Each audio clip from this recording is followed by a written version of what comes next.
I'm Taylor. I'm Melissa. This is our cinema romance.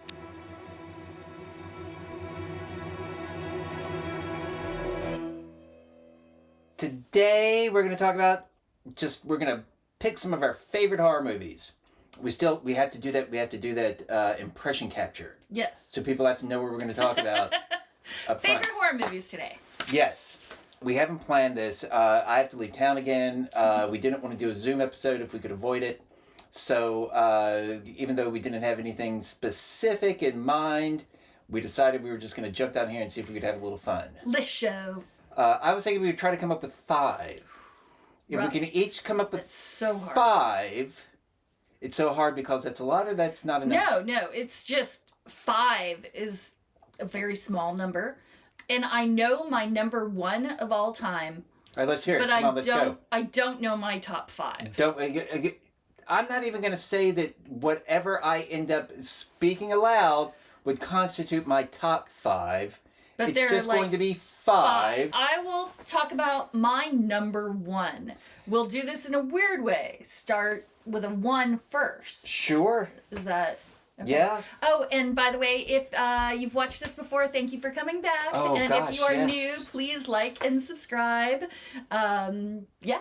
So, Like and you. subscribe, leave comments. Yes. Melissa, what's the... Well, I like the first one you're going to name, but I guess it's also going to be your number 1. My number 1 horror film of all time, Don't Look Now. It's from, I want to say 74, but I will need to double check. Nicholas Roeg directed it, starring Julie Christie and Donald Sutherland. I want to say it was maybe even a little earlier than 74. I don't know. I could double No, check. I know it's up here somewhere, but here, you talk about it, and I'm going to see if I can spot it. Okay, it's in alphabetical, so it would be... Is it? Well, right here, man. Oh, yeah, there it is. Don't Look Now. Yeah, you went to knock him down. So Don't Look Now, my all-time favorite horror movie. Interestingly enough, one of the things that is so incredibly famous about this film 73. is... 73? Okay, Yes. so I was off by a year. I really cannot recommend this movie any higher. It's based on a book by Daphne du Maurier, who also wrote Rebecca. What this film is most famous for is actually a sex scene that's between Julie Christie and Donald Sutherland. Donald Sutherland in like peak 1970s form. The mustache, the like fro, I mean, really the like scrawny, like... He's wonderful in the film. So is Julie Christie, who is such a beautiful woman. It's a little crazy. And that scene really is amazing. They did an homage to it in Out of Sight from Soderbergh. Although, as well. I'm going to interject here just to say, if you've seen Out of Sight, don't think that the, I guess, adult level of the sex scene in Out of Sight represents the same level in Don't Look Now. But it's not, like, to me, it's incredibly natural. It's incredibly naturalistic. They cut between them getting dressed after and during the act, and it's done really masterfully, and it's really beautiful. I think, like, it's just... No, I agree. It's a husband and a wife. They're, like, going through grief, going through all this stuff, and they have this moment together. It's just... There's nothing about the scene that feels exploitative or anything like that. The movie, more than anything, is kind of a meditation on grief, but it's terrifying. There are a lot of elements in this movie. It's that dread that builds that I really enjoy when movies kind of slowly have this machine that's working, and you know that something is coming, and it's like you want it to stop because you like these characters, but you know it's not going to stop. There's very little that is overtly scary until the very, very end of the movie, but it is that sense of dread. It's almost got this like the kind of inevitability that you would see in a Greek tragedy. Yes, I would agree with that. There's a woman that plays a psychic in the film, and she is extremely well cast. These two sisters that are really kind of disconcerting the way that Nicholas Roeg shoots them, and the interaction between them and Julie Christie, and them and Donald Sutherland. It's very unsettling. See, I gotta cut you off though, because we're gonna try and get through 10 of these. Okay, yes. We've been talking about this movie for 20 minutes. Not anyways, really, this is my favorite horror film. If you like movies that are a slow burn, that have a lot more meaning than just being a scary movie, I would highly, highly recommend this film. So I'm going to throw out, and again, not in order, but a movie that I think has been brought up, but I would be remiss to discuss favorite horror movies without mentioning, even though it's just such an obvious choice, but Psycho. There are a handful, and I mean maybe only like 2 movies that I put in this rarefied space that I feel like they can really only be compared to each other. And Psycho is one of those movies. 2001 is another one of those movies. Wow, okay. That sort of transcends genre, transcends like whatever specific concerns the filmmaker might have had, and just becomes this like thing unto itself. The influence that Psycho has had, which is just total. I mean, there is no horror movie made since 1960 that doesn't owe some debt to Psycho. It was Psycho, and then Peeping Tom. Peeping Tom. I was gonna ask you about that. Did that come out the same year? Yes, it came out the same year. And it was very vilified, if I remember right. People were shocking. Like, what's the director's name? I'm blanking. Powell? No, he says it ruined his career. Oh.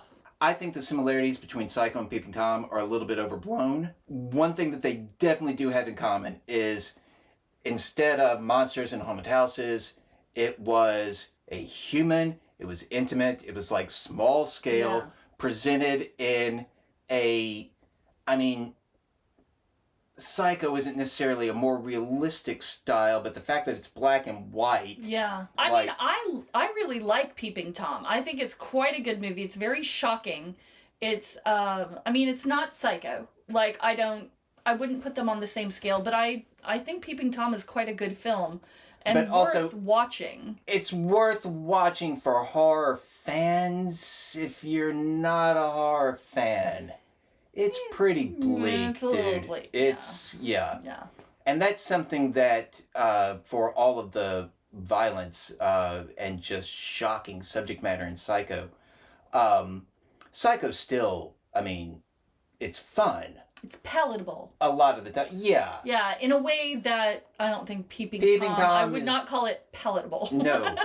And it's not trying to be. No, it's a hard watch, but it's interesting.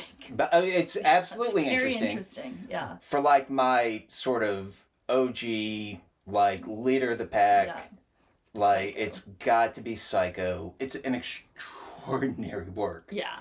And I know it's what, 80 something years old at this point? No. 60 something years old. Thank you. Stop aging us, for goodness sake. I took calculus in high school, but I can't do arithmetic a lot of the time. Basic math eludes me. But anyway, that's enough on Psycho. Melissa, give me a number 2. Okay. Number 2 is too hard, but I will... Not number 2. But another movie to talk about. I'm gonna stay in the same era as the last film, and oddly enough, I think it might be either the same studio or the same producer or the same something. There's something that is in common with Don't Look Now. And I remember this... Ooh, you're going to take one of mine. Ooh, am I? Yeah. Should I say a different one? No. Go ahead. Okay. The Wicker Man. Yes. Also, like, if at any point one of us lists a movie that the other doesn't particularly like, I'm sure we'll speak up. Yes. Otherwise, you can assume that these are like co-signed. Yeah. The Wicker Man, I definitely think is considered a classic. And now there's, folk horror, I think, is kind of the umbrella that it falls under. Definitely. I'd be curious to know where it falls along the timeline of folk horror. Yeah, I would too. I would be interested in, like, was there folk horror before that came out? Like, I feel like there must have been, but did people say that out loud? Yeah, like, I don't know. Like, I feel Midsummer is after Midsummer, I started hearing people saying folk horror all the time. I don't know that I heard it as much previous to that film. I would have to think Yeah, about that, or I would like this. This would require like Yeah. like an academic deep dive. Anyways, The Wicker Man is just a great film. It's interesting. They do weird little things, like there's a song, there's singing in it, there's dancing, there's Once again, a lot of nudity. a lot of nudity. This the connection, and this was I was looking to see if we had our like Our fancy big box, like yeah. wooden box I think it's down. up. Oh no, it's up there. It's up there. I think it was on one of the behind the scenes things on that where they said that both Don't Look Now and The Wicker Man had been produced by Hammer, I think, but they were going out of business or they were Yeah. going bankrupt and Something like they were basically going to shelve those. Like there was a fight about those movies. They weren't promoted. It was like kind of a mess. And like I want to say there's like footage that's been lost forever of both films. Like we I have definitely the Wicker Man The that Wicker we Man. have has footage from it might be an internegative and don't ask me to define that right now, Yeah. but basically an unfinished print. it's really a chilling. The end is very chilling to me. And just if for no other reason, watch it for Christopher Lee's performance. he's so good. My God, if you only know Christopher Lee as Count Dooku, or what's his name in Saruman. Saruman, these very sort of like stately like senatorial roles. He has a lot more oh fun. my God, you have to see him in this movie. Yeah. It's again. His performance alone is worth the price of admission. And if you're able to get, we have kind of this like fancy special edition DVD that has a lot of behind the scenes stuff. It has documentaries and it has interviews with Christopher Lee. It's fascinating stuff. Then I'm going to stick to, well, this is the era that you've been working in. Hard to, I don't know what to make of this movie still. Like how I appreciate this movie, but I have to mention Texas Chainsaw Massacre. Ooh, buddy. Okay, the original Yeah. Texas Chainsaw Massacre. I'm not going to go into a lot of detail about this movie, but there is something that I do want to point out. I will not try to pronounce his last name. His first name is David. He's in the very recent release, Late Night with the Devil. He was talking about favorite horror movies, and he said that Texas Chainsaw Massacre would probably be his number one, and he said that it's political. And I remember telling you this, and you said, it's political? And I pulled up the Wikipedia article that quoted a critic, and I don't remember the critic, and I will not have the full quote, but it was describing West Texas, bleak landscape, broken up by tumble-down houses and abandoned strip malls and like junked cars and rusted farm equipment. And it said, this is the dead end of the American dream. Mm. I think that critic is correct. I agree with that 100%. The difference between Texas Chainsaw Massacre and, with the possible exception of the second one that Tobe Hooper directed, the difference between it and all the sequels, all of the remakes, all the remake sequels, all of the like rip-offs, the difference is that Tobe Hooper was making a movie that was about something. Mm. He looked at the world around him. This was in 73, 75. We had come out of the civil rights movement. Vietnam had just wrapped up. He was looking at the changing world, and it freaked him out. Yeah.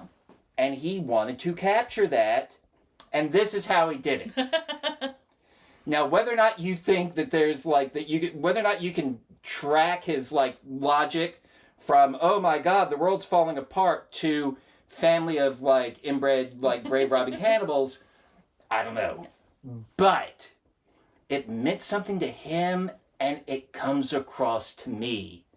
I will say this, okay, Texas Chainsaw, if you haven't seen it, definitely yellow. Definitely proceed with caution. Red is Last House on the Left. Okay. Last House on the Left, all right. directed by Wes Craven. The reason I bring it up, I have seen it. Don't watch it. But he made that movie for the same reason that Tobe Hooper made Texas Chainsaw. He was reacting to what he saw as a world going mad. And it means something. That's all that I'll say about Texas Chainsaw for now. But I have to call it out. I didn't see it. I saw it with you. We were in our, 20s still. Yeah. Not when I was a kid, not in high school, as a full-grown adult, and it disturbed the shit out of me. Very disturbing film. Okay, I'm gonna go back a little further. This will be 3 for you, right? Yes, this is 3. I'm gonna talk about The Haunting. Whoo! Directed by Jan de Bont. No, Starring stop. Liam Neeson and Catherine Zeta-Jones. He's lying. Lily Taylor. I'm talking about Owen Wilson. It's not cool, man. That was the remake. The original, directed by Robert Wise. The 2 main female characters have a really interesting relationship. There's all sorts of... Is that explicit in the book? It's... I would have to reread the book to know. I would say the film doesn't so much make it explicit as it's that's interesting. Oh, no, it's definitely not explicit in the Robert Wise version. No, it is in the remake. It's but, embarrassingly explicit in the Jan de Bont version. Yeah. But no, just the one of the female characters is probably bisexual. Probably bisexual, yes. And she has very interesting interactions with the other female character as well as the male character that she's not interested in. There are some parts that are really, really terrifying. There's a part when they are listening to this banging that keeps happening in the hall outside of the room, and I would say it's definitely a psychological horror film. There are ghosts happening. There is a lot of stuff.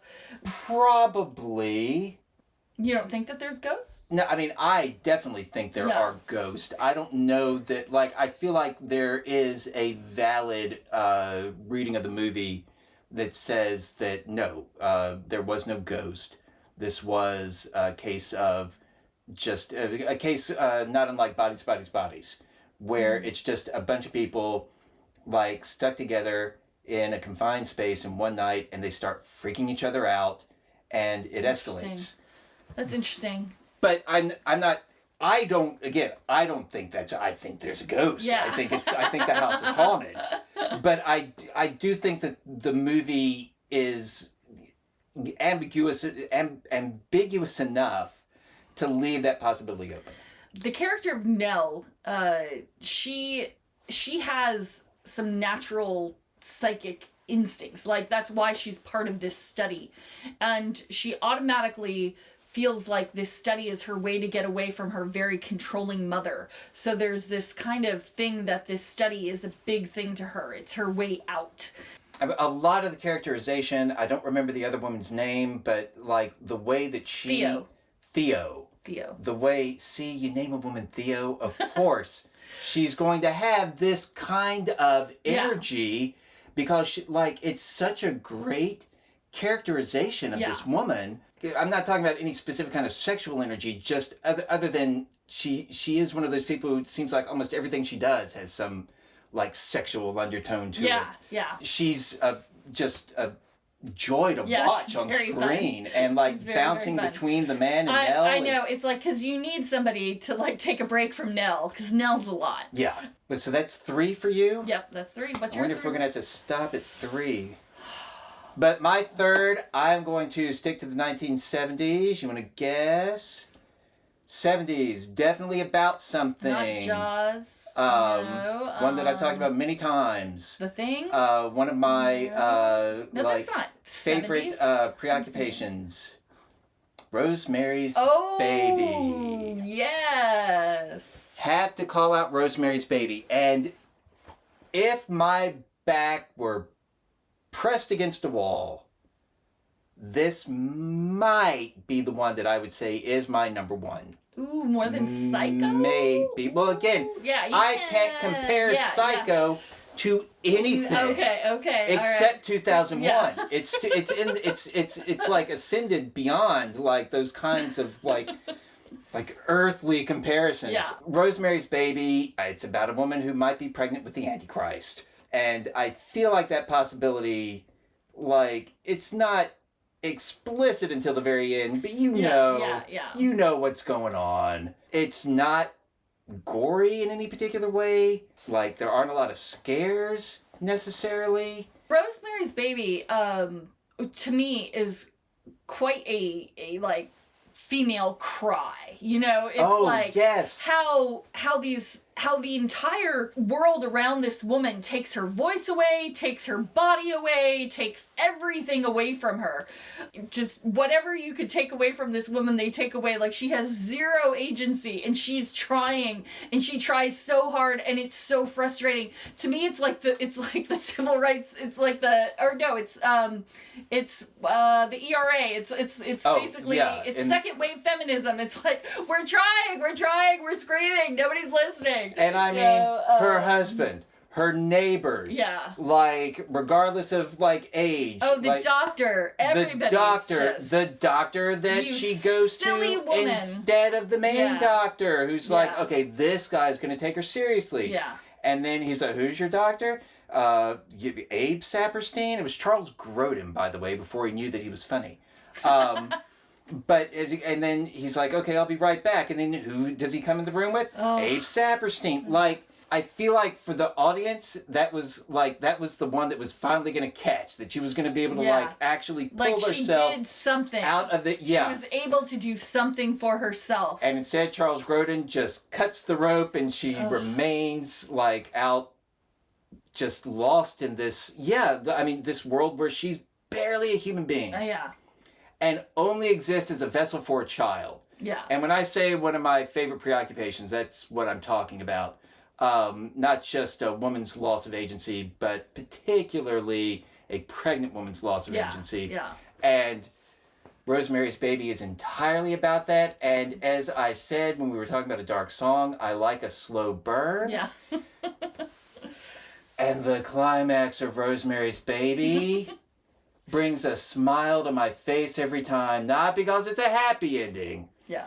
For those who haven't seen it, but it's just, it goes off the rails, but in the right way. And I just think it's glorious. Want to give me a fourth? This is a little trickier because I started going back really far. So I'm going to go back to Cat People. Oh, no, by all means. Not the 70s version with Nastassja Kinski. 80s, 80s? wasn't it? Was I think it was 80s. No, I think it was 80s. Yeah, 82, early thereabouts. 80s, early 80s. The original Cat People, I want to say 39. I need to double check the year. This Cat People, produced by Val Lewton, who did a ton of amazing movies in the late 30s and early 40s. Some of the best kind of like smart, scary films. As another video on YouTube pointed out, it wasn't everybody, Universal in the 30s gets all the glory, but RKO they also had a horror shop. The lead character, like, it's definitely a whole thing, like, she's afraid to have sex, right? Like, so she's afraid that if she gets too excited that she will turn into a panther or into I think it's a panther, black jaguar. Anyways, she thinks that she will turn into a black panther and kill her mate if she gets too excited. So she's with this guy, he's crazy about her, and like, she'll barely let him kiss her, and then she's like, no, it's too much. But then she starts getting jealous because he starts talking to another woman. And then you actually see like a panther stalking this woman. So like, something is true, right? Like, is she manifesting this? Like, what's going on? It's so creepy and it's so good. And the lead actress, Simone Simon, she is fantastic. Yes. Beautiful. And there's something very like cat-like, and you know, she's from this small village, and like, it's where they would be super I was gonna say superstitious. Supercilious. super, super. No, that works where they would be super superstitious. Melissa, your stutters come back. No, they're just extremely superstitious. Yes. But it was directed by Jacques Turner, who I'd have to see what else he did. But it's this. But like, whatever Jacques Turner did doesn't matter. It's Val Lewton. Yeah. But it's really, really a fantastic movie. One of my favorites, one that I always remember. I wrote a big paper in college comparing this to the new version, or the new version, the version in the 80s, I should say. The version that was relatively new at the time. It was not relatively new. I'm not that old, but still newer. But yeah, Cat People's definitely one of my favorites. I will throw out a fourth one. This, as much as I love A Dark Song, this is probably going to be the most modern one that I pick. The Witch? Ooh. No. Mm-hmm. I was going to say Get Out. Oh, okay. Yeah.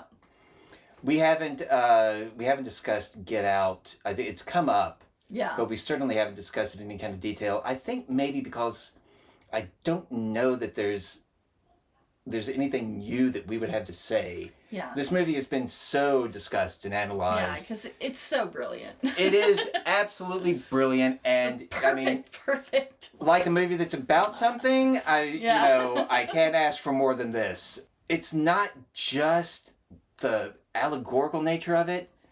It's also the fact that, and we know this now because he's made 2 other movies, and they're both horror movies.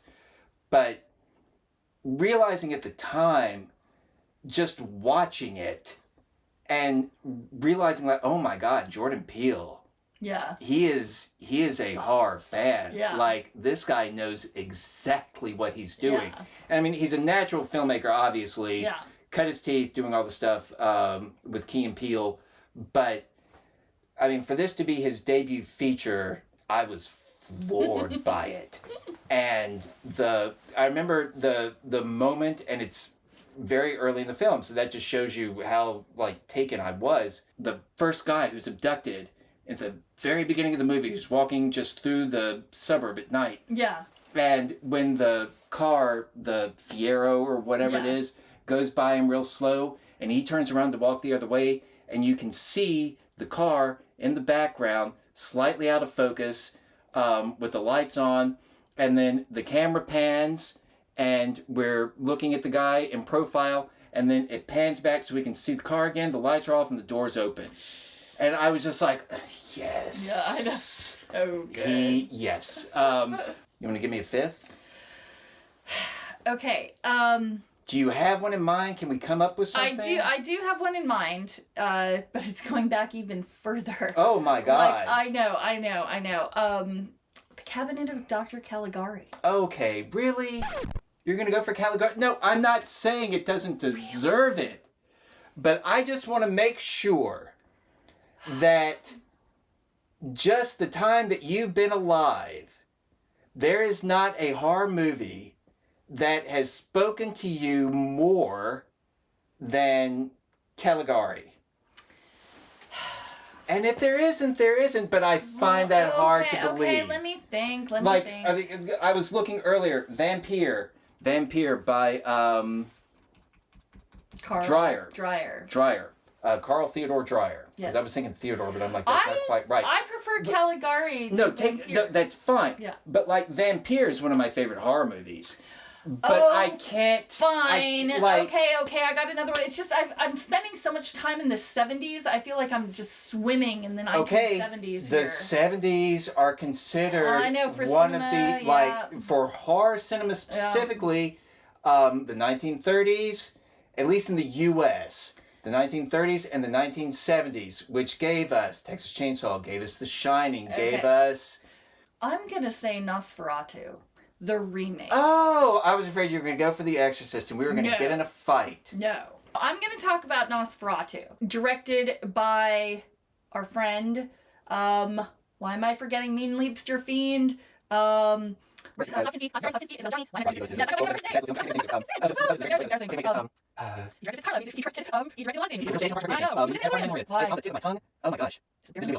should be. Where is it? Unless I'm looking at one of these, it might have. There we go. That's one. It is. Werner Herzog. Okay, this version of Nosferatu, the original, don't get me wrong. Don't take anything away from the original. No, you can't. The original is amazing. Max Schreck. Canon, yeah. And like it's incredible. Indisputable. Like there's nothing, like we just saw it actually. Unassailable, yes. We saw it on Halloween. With a live for fun, accompaniment, with right? a live accompaniment. I'm a huge fan of silent films, huge fan of the original. However, I love this remake. I think Klaus Kinski is the best kind of like creepy vampire, like just perfect in every way. I think that Isabella Johnny is the perfect, like the part that she plays and what Werner Herzog brings to it, and this emptiness that they have, like when everybody starts dying and it's like a plague, and like every choice he makes in the film is perfect, and it just feels so creepy and so atmospheric. This first among the movies that we have mentioned, I have not seen this. Listen, I didn't realize. I knew you were a fan of the movie. I didn't realize that you held it in potential top 5 regard. No, I need to make a point to watch this. You need to see it like now. It's quite something. Guess what I will be doing tonight. If you're interested in a very classic vampire story done exceptionally well with just stunning visuals and just things that you will remember, I highly recommend Werner Herzog's Nosferatu. You're 5, man. This is where I hit a wall. I could easily come up with, well, I can't rank them. I could easily come up with Texas Chainsaw, Rosemary's Baby, Psycho, and Get Out as some of my top. Wicker Man might be my 5th slot. And I stole that from you. Which is fine, because Lord knows they're enough. I do not have anything from the 1980s. Like, there are so many contenders. What am I? Near Dark. I know, that's one of my favorites. Would like absolutely I thought about Near Dark. Mention. This is like a Cinefix list. We have to like throw out some honorable mentions. Suspiria. Or that was a hard Suspiria? one for me not to choose. If I had to choose any giallo film, it would certainly be Suspiria. Oh, definitely. Although well, no, I'm going to shut up, because I don't know if the giallo only applies to like the like crime thrillers, or if it pulls in like some of the supernatural like zombie related. Yeah, I don't better know. check if I'm right on that. I don't know. I could be wrong. What would not be on my list are The Exorcist and The Shining, but again, I know that this is something that we'll probably have to revisit another time. I would give serious consideration to... What about Dawn of the Dead? Oh, the Romero. I know that's one of your faves. What was I just looking at? Oh, Hellraiser is what I was just looking at. That's a good one. Yes. That one, it does have to stay an honorable mention. Dawn of the Dead. Yeah, I'll give it the 5th spot. Dawn of the Dead, directed by Romero. This was his follow-up to Night of the Living Dead. Dawn of the Dead is quite explicitly about something. It is zombies wandering around an abandoned shopping mall. One of the most famous lines in a horror movie, when somebody says, "Who are they?" Speaking to the, like, zombie hordes that are just ambling, through the, past the storefronts. And one of the other characters says, "They're us." It's not the best special effects makeup, but it's definitely memorable. Yeah. Tom Savini cutting his teeth. I think they used real, like, cow intestines at one point. The blood is gnarly. So bright. It's so technicolor. Oh. Like, yeah. And it ends with a pie fight.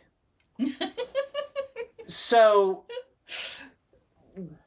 point there being, this was always intended to be and is properly understood as more than a horror movie. Yeah. He's got a lot on his mind.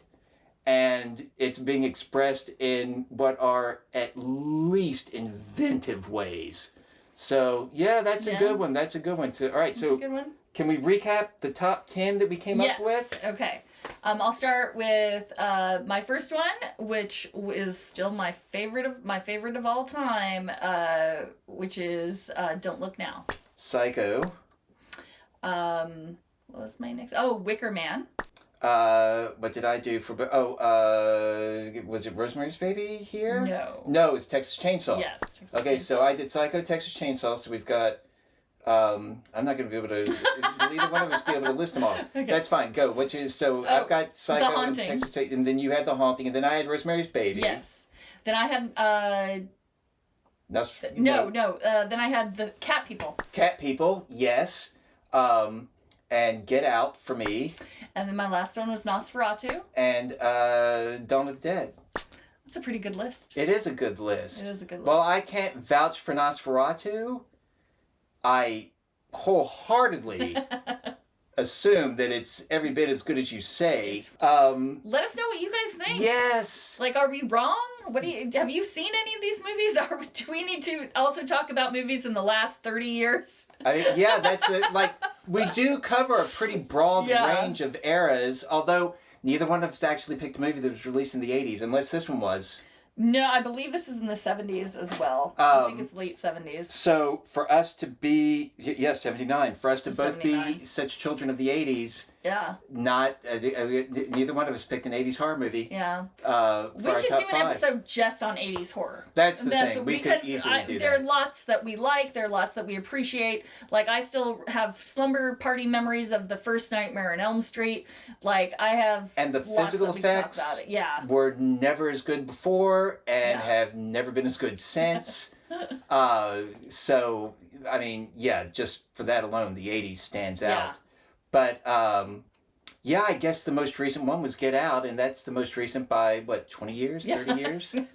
Most of mine were in the 40 70s. years? Ugh. But no, I mean, Texas Yeah, Chainsaw, yeah. Rosemary's Baby, again, the 70s for horror cinema in America. Golden age. Yes, Yeah. it was a strong decade. Yeah. It really was.